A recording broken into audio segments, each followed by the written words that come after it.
하원특위가 오늘 마지막 회의에서 트럼프 전 대통령에 대한 형사처벌을 권고하는 내용의 최종 보고서를 채택하고 법무부에 권고했습니다. 킹 달러로 불렸던 달러와 초강세가 최근 주춤하고 있습니다. 원달러 환율이 1,100원대까지 떨어질 거란 전망도 나옵니다. 불법 입국자가 급증하면서 텍사스주 국경도시 엘파소는 비상사태를 선포했습니다. 올해 미 전역 공항에서 총기를 들고 비행기를 타려다가 적발된 건수가 6,300여 건을 넘어서 역대 최다를 기록하고 있습니다. 미주리주의 5대 도시 인디펜던스 교육청이 내년부터 주 4일제 수업을 실시합니다. 이상은 이 시각 주요 뉴스입니다. 시청자 여러분 안녕하십니까? KBN 뉴스입니다.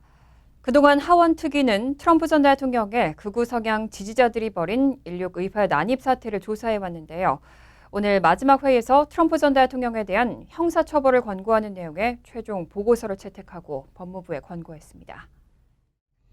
특위는 오늘 마지막 회의에서 채택한 보고서를 통해 의회 난입 사태와 관련해 트럼프 전 대통령에게 반란 선동 및 의사집행 방해, 미국을 속이고 잘못된 결정을 내리게 하는 음모 등 4개 혐의를 적용해 기소할 것을 법무부에 권고했습니다. 워싱턴 포스트는 이런 결정은 법적 구속력이 없는 상징적인 조치에 불과하지만 의회 차원에서 전직 대통령에 대해 형사처벌 권고를 결정한 것은 미국 역사상 처음이라는 점에서 의미가 있다고 지적했습니다. 또 의회 특위와 별개로 법무부도 16 의회 난입 사태를 비롯해 트럼프 전 대통령의 기밀 유출 의혹 혐의 등에 대해서 조사하고 있어 트럼프 전 대통령에 대한 형사처벌로까지 이어질지 향후 법무부의 결정이 주목됩니다. 특위는 지난 1년 6개월 동안 16 의회 난입 사태에 대한 진상을 규명하기 위해 트럼프 전 대통령의 가족 및 측근, 백악관 및 전임 정부 핵심 관계자 등 이번 사태와 관련된 인물 1,200명을 인터뷰하고 10차례 공개 청문회를 개최했습니다. 특히 민주당이 주도한 특위는 의회 난입 사태 과정에 트럼프 전 대통령의 역할과 책임을 추궁하는 데 집중했습니다. 특위는 그간 수집한 모든 증거와 활동 내용을 담은 최종 보고서를 조만간 공개할 방침입니다.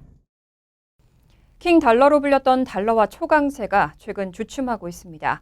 그런데 내년에는 달러 가치가 추가로 하락할 가능성이 나옵니다. 원달러 환율이 1,100원대까지 떨어질 거란 전망도 나왔습니다. 지한샘 기자입니다.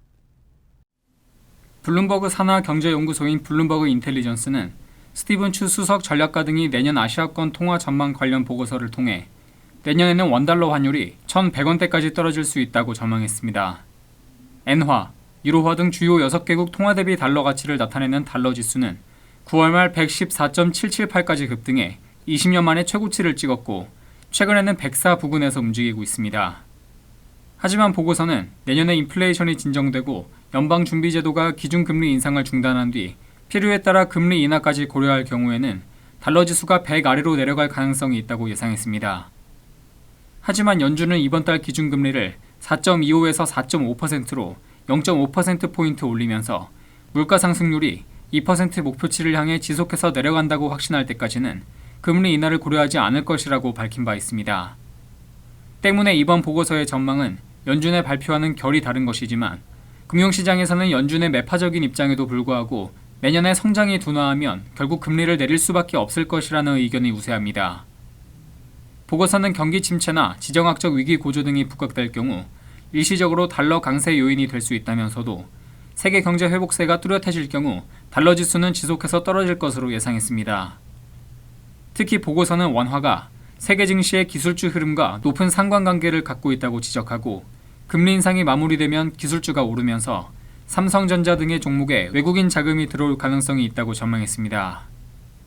한편 블룸버그 통신 역시 내년 1분기에는 일시적으로 원달러 환율이 1,350에서 1,380원이 될 가능성이 있다면서도 이후에는 원화의 가치가 달러당 1,100원까지 오를 수 있다고 전망했습니다.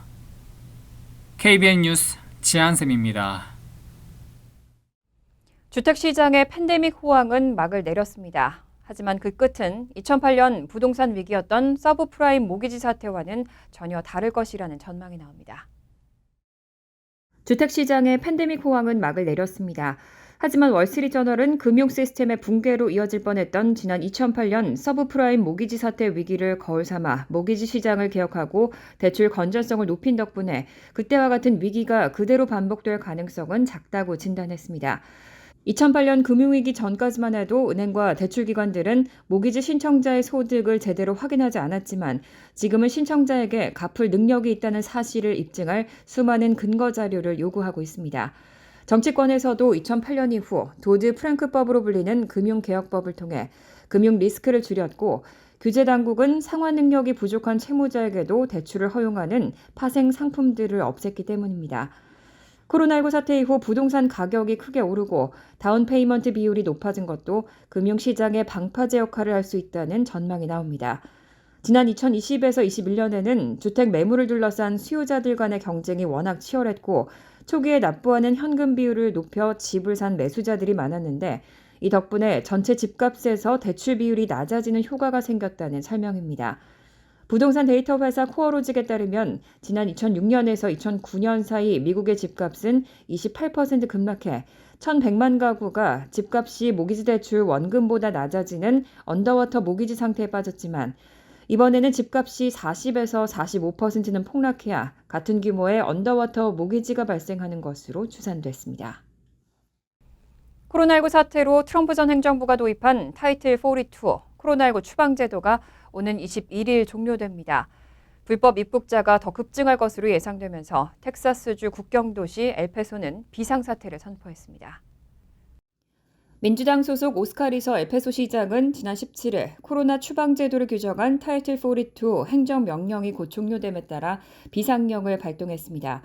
엘페소 당국은 비상사태 선포를 통해 불법 입국자를 수용하고 실어나를 대피소와 교통수단 등을 확보할 수 있게 됐다고 설명했습니다.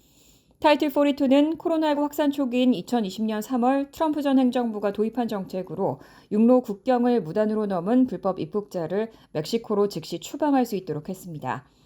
하지만 워싱턴 DC 연방법원은 지난달 이 타이틀 42가 행정 절차법에 위배된다며 12월 21일부터 코로나19 추방제도를 종료하라고 명령했습니다.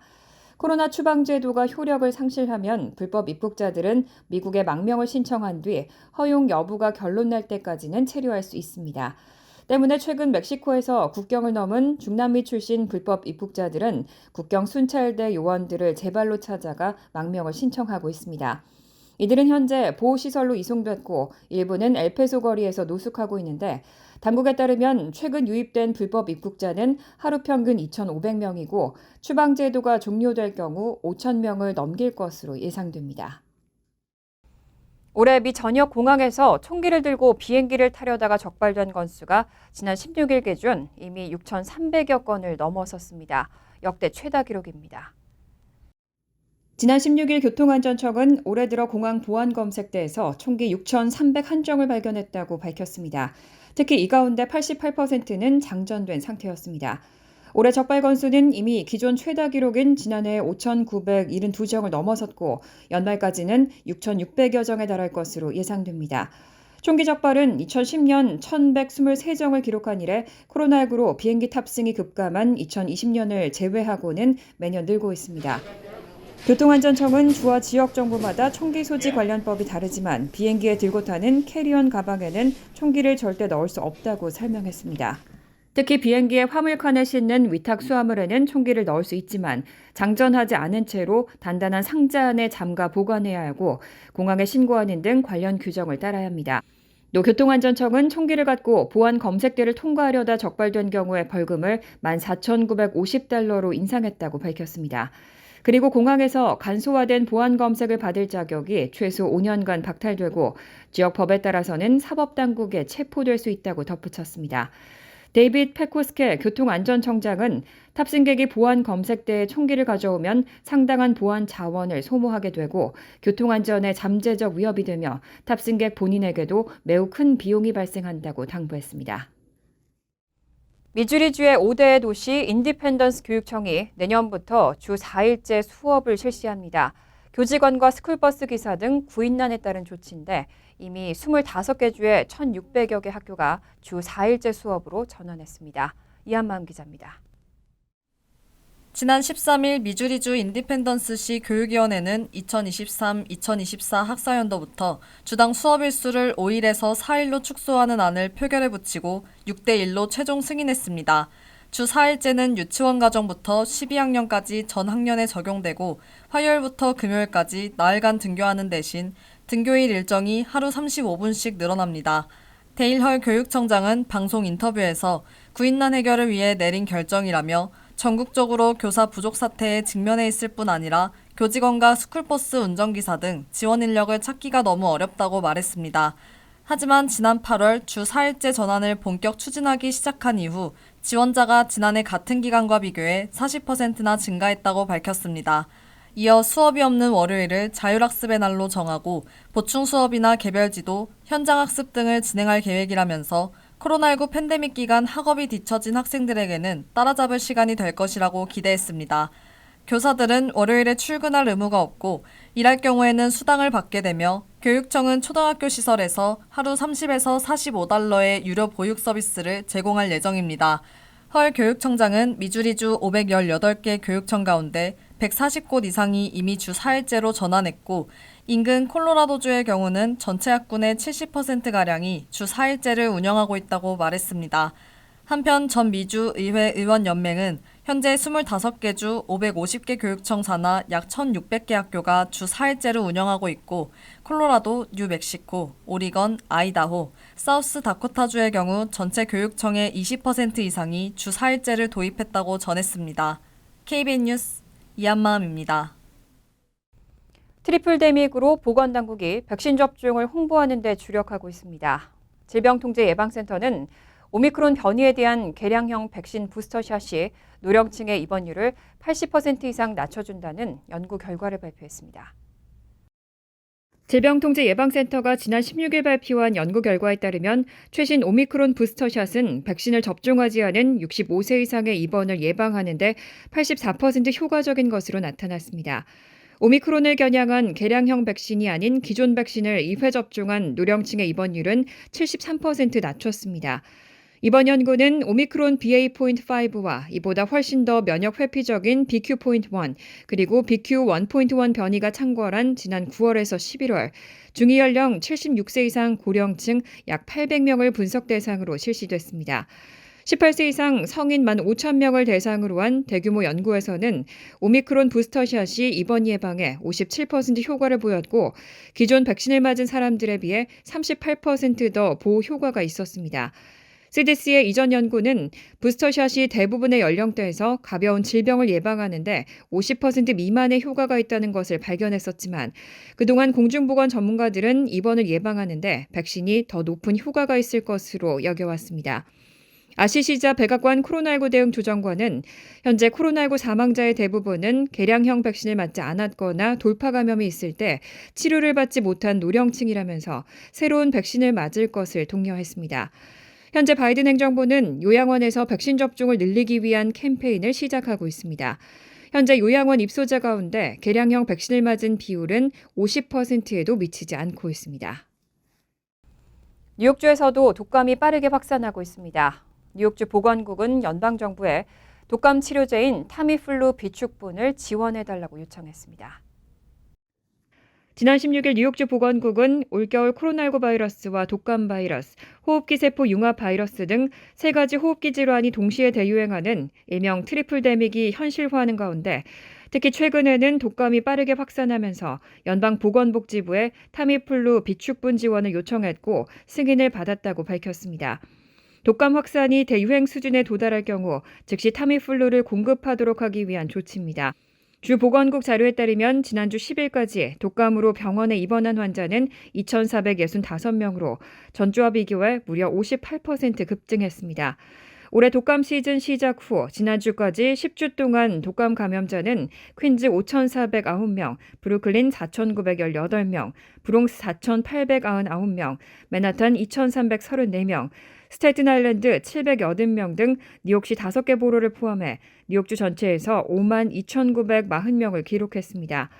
그 전주 감염자 44,414명과 비교하면 19.2%, 두 자릿수 증가한 겁니다. 주 보건국은 타미플루는 A형 독감 치료제로 증상이 발현된 후 48시간 내 투여하면 증상을 완화시킬 수 있다면서도 독감에 걸리지 않는 것이 더 중요하기 때문에 미리 예방접종을 받는 것이 우선이라고 강조했습니다. 특히 연말연시를 맞아 노약자들은 반드시 코로나19 2가 백신 추가 접종과 독감 예방 백신을 맞아야 한다고 당부했습니다. 푸아그라는 거위나 오리에 강제로 사료를 먹여서 간을 살찌우는 방식으로 만든 요리입니다. 비윤리적이라는 비판을 받으면서 판매를 금지하려는 움직임이 계속돼 왔습니다. 그런데 뉴욕주 농업시장부가 뉴욕시의 이런 푸아그라 판매 금지법이 농부들의 권리를 침해한다고 판단했습니다. 지난 14일 뉴욕주 농업시장부는 뉴욕시의 푸아그라 판매 금지법이 주 북부에 있는 농장 2곳의 사업을 부당하게 제약한다고 지적하는 내용의 서한을 뉴욕시에 보냈습니다. 푸아그라는 거위나 오리에 강제로 사료를 먹어서 간을 살찌우는 방식으로 만든 요리입니다. 만약 뉴욕시 측이 이의를 제기하지 않으면 뉴욕시 내 모든 레스토랑과 식료품점에서 푸아그라를 팔지 못하도록 한 이 판매 금지법은 시행되지 못합니다. 지난 2019년 뉴욕시 의회는 해당 법안을 가결했고 당초에는 올해 11월 25일부터 시행될 예정이었습니다. 하지만 지난 9월 뉴욕주 1심 법원의 명령으로 시행이 보류된 상태입니다. 뉴욕주 농업부는 뉴욕시가 시민들의 건강이나 안전, 복지가 아닌 다른 이유로 합법적으로 생산된 농산물의 판매를 금지하는 것은 비정상적인 일이며 뉴욕주 농업법 위반에 해당한다고 판단했습니다. 이에 대해 푸아그라 생산 농장인 라벨팜의 세르히오 사라비아 사장은 만약 금지법이 시행됐다면 문을 닫고 직원들을 해고할 뻔했다면서 어깨의 짐을 덜었다고 환영했습니다. 반면 이번 뉴욕주 판단에 동물 보호단체들은 강하게 반발했습니다. 동물 권리를 위한 유권자들이라는 단체의 엘리 타일러 창립자는 푸아그라는 비윤리적인 잔악 행위의 산물로 우리 도시에서는 설 자리가 없을 것이라고 지적했습니다. 간추린 소식입니다. 연방하원은 지난 14일 영킴 의원이 발의한 캘리포니아주 오렌지 카운티 플라센티아 우체국의 이름을 장호 김으로 개명하는 내용의 법안을 통과시켰습니다. 한국에서 태어나 1990년 가족과 함께 미국에 이민한 김장호 일병은 2006년 11월 13일 이라크 바그다드에서 자동차를 타고 순찰하다 이라크 저항 세력이 설치한 폭발물이 터져 숨졌습니다.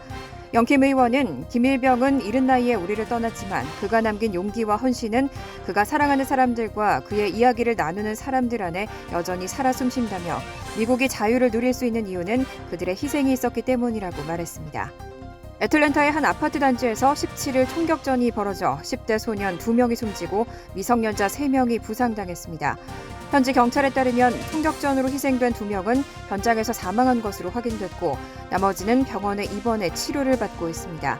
찰스 햄튼 주니어 애틀랜타 경찰청 차장은 소셜미디어에서의 논쟁이 총격으로 확대된 것으로 알고 있다며 한 무리의 사람들이 그들의 총을 가지고 아파트로 왔고 그리고 나서 다른 한 무리는 그들의 무기를 발사했다고 설명했습니다. 캐시 호컬 뉴욕 주지사는 지난 16일 경찰관에 대한 폭력범죄 단속 법안에 서명했습니다. 법안은 경찰관을 살해했거나 상해를 입힌 것으로 의심되는 용의자를 식별 체포하기 위한 청색 경보 시스템을 구축한다는 내용을 골자로 하고 있습니다.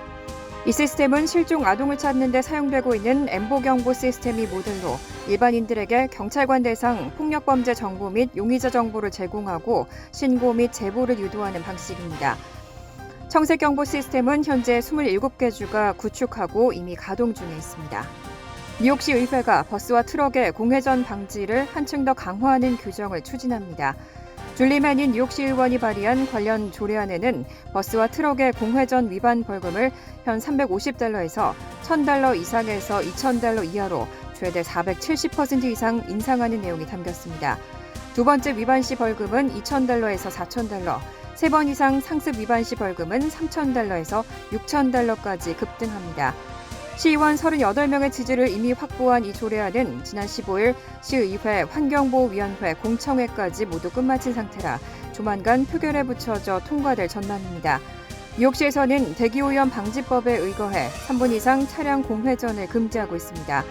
학교 인근에서는 이보다 더 짧은 1분이고 이를 넘길 경우 모두 단속 대상이 됩니다. 환율과 증권 소식입니다.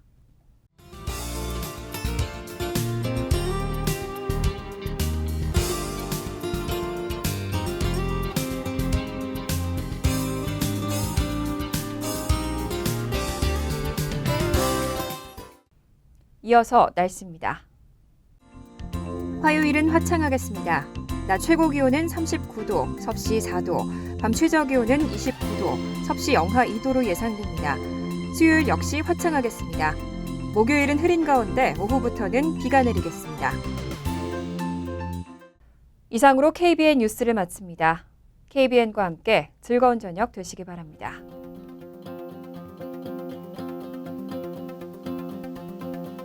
미 동부 최대 한인방송 KBN이 제작하는 KBN 뉴스는 웹사이트 mykbn.com 그리고 유튜브와 페이스북에서 다시 보실 수 있습니다. 좋아요, 구독, 알림 설정은 뉴스 제작에 큰 도움이 됩니다.